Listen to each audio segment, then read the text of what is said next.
DCN Army, welcome back to a new video. We are your crypto outlet, and we are so happy you tuned into this week's new video where we share with you the latest crypto market news. Of course, we're choosing the hottest articles of the week, and the rest are in our Telegram. Definitely join there. We have a lot of insights that we share with you in that Telegram. But before we begin, make sure that you like, share, and subscribe to our channel if you enjoy content like this. If you're new, make sure you go check out our Instagram, our Twitter. We're constantly posting all of the time, 24/7. Lastly, before we jump into this video, make sure you understand that we are not your financial advisors. We are not your financial advisors at all. Every and any single decision you take outside of this video is solely and uniquely your responsibility. And with all of that being said, you better tighten that seatbelt because we are on a journey. There is a lot of news that's been happening this week, guys. It's been insane. First off, price has just been increasing, whether it's Bitcoin or Ethereum. The entire crypto market overall in general has been increasing. Let's get into the articles of this week. Ukraine's Zelensky, the president of Ukraine, has signed a virtual asset bill into law, which has now recognized and legalized cryptocurrency. Yep, ever since Ukraine has been invaded by Russia, they have been receiving tons and tons and tons of donations from huge entities, from huge crypto companies and exchanges.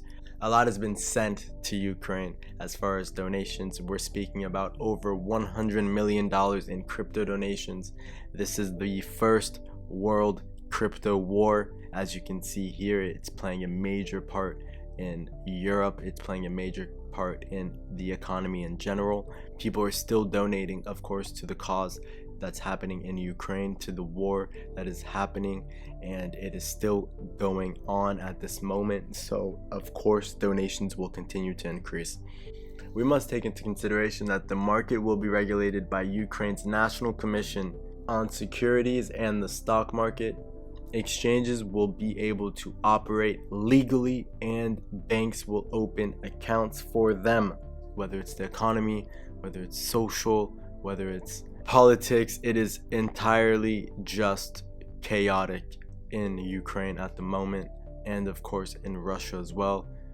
The state body is going to be tasked with shaping and pursuing a policy in the field of virtual assets, so they're going to still have to have an ongoing understanding and study on cryptocurrencies and virtual assets as well.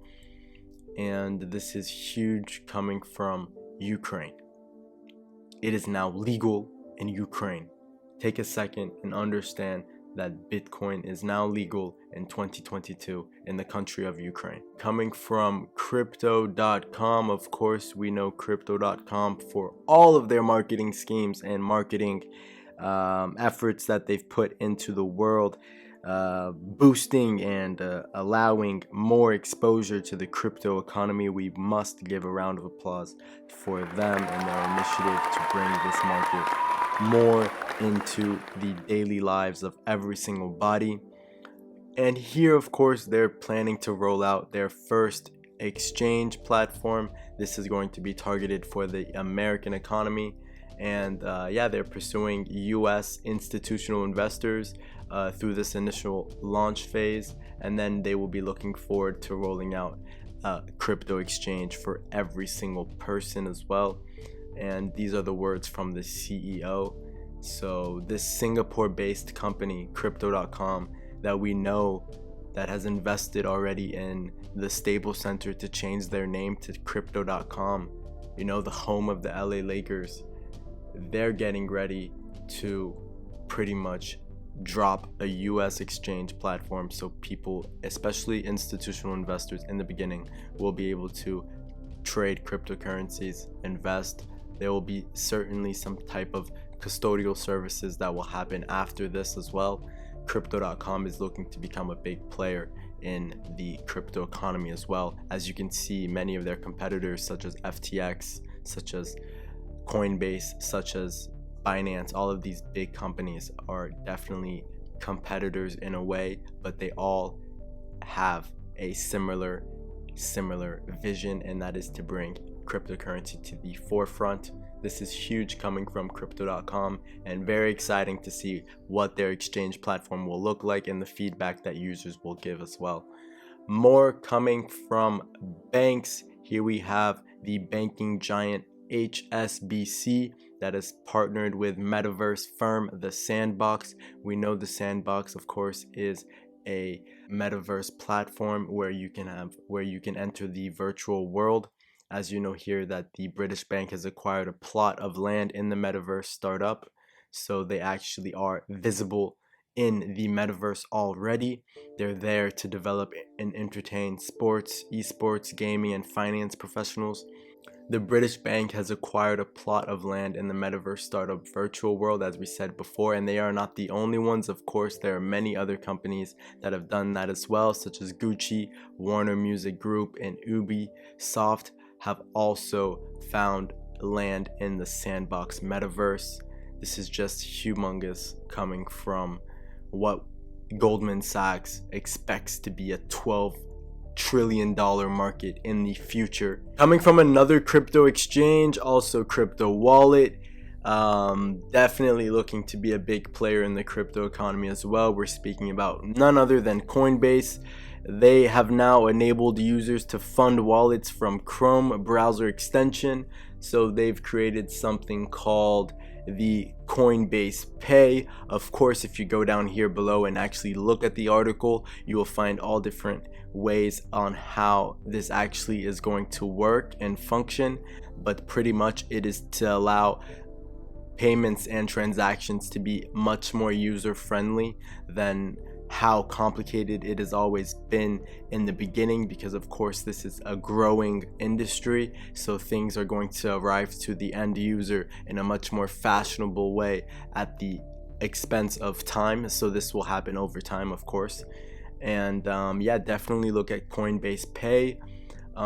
This is not the latest they've done for end users. They've also decided to make Coinbase Pay to enable different and intuitive ways for people to participate in decentralized finance, DeFi, or even swap tokens on decentralized exchanges. They've also enabled support for Ledger hardware wallets as of recently, and they also have intentions of launching an NFT marketplace. So you can also take into consideration that Coinbase will be a big player in the coming years of the growing economy that we're in right now, such as known as the digital economy.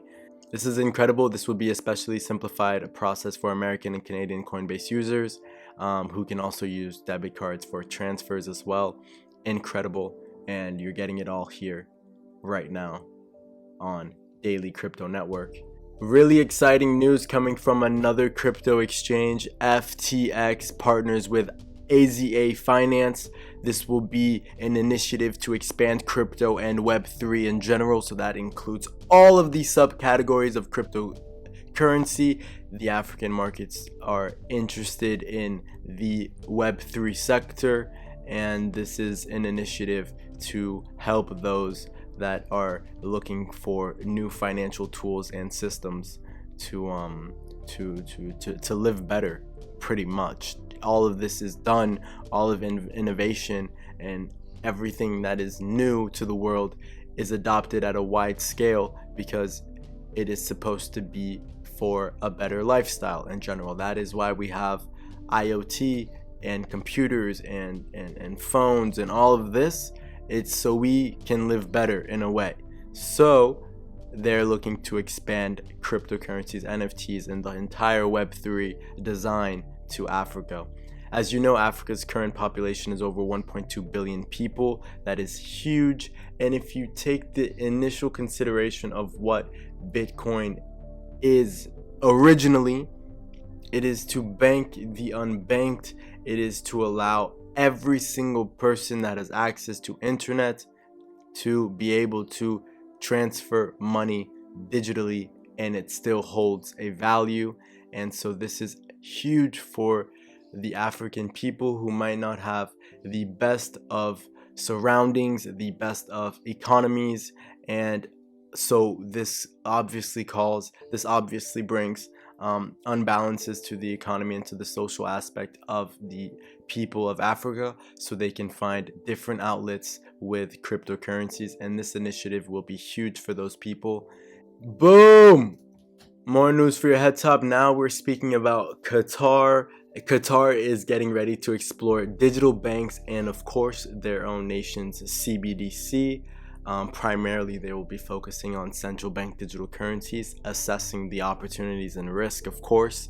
Here we have one of the people in charge at the QCB, who's mentioned each central bank should study digital banks, considering their growing significance in the global market.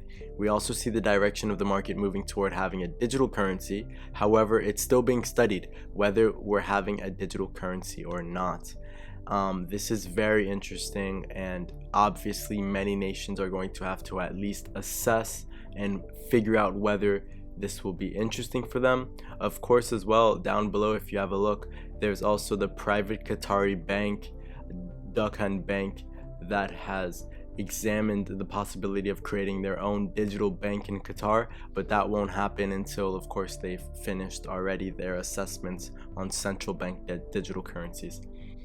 Super interesting to check out what's going on in the development of CBDCs.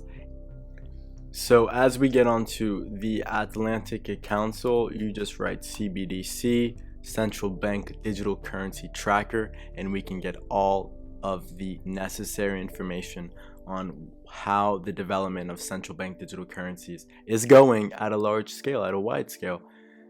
Here we have 87 countries. Whoa. You see? So we have 9 countries who have launched actually their CBDC. So there's Nigeria, there is the Bahamas, there is 7 other island countries in the Caribbean that have also launched their CBDC, and you can also have a look at many other countries that are on the forefront of looking to see whether they will create a CBDC. Here are some key findings. 87 countries representing over 90% of global GDP are exploring a CBDC. In May 2020, only 35 countries were considering a CBDC. So that is a lot of growth as well. 9 countries have now fully launched a digital currency. Nigeria is the latest country to launch a CBDC, and much more interesting information here as well. Of the countries with the 4 largest central banks, the US, the Euro area, Japan, and the UK, the United States is furthest behind. As you do know, in our recent video, we shared much information about Joe Biden finally setting an executive order on passing a crypto law that will assess all of this new technology, and then there will be a blueprint in a framework on what they will do for the years to come later on. But of course, a step at its time, and it is true, they are definitely the furthest behind. And our last article of the day.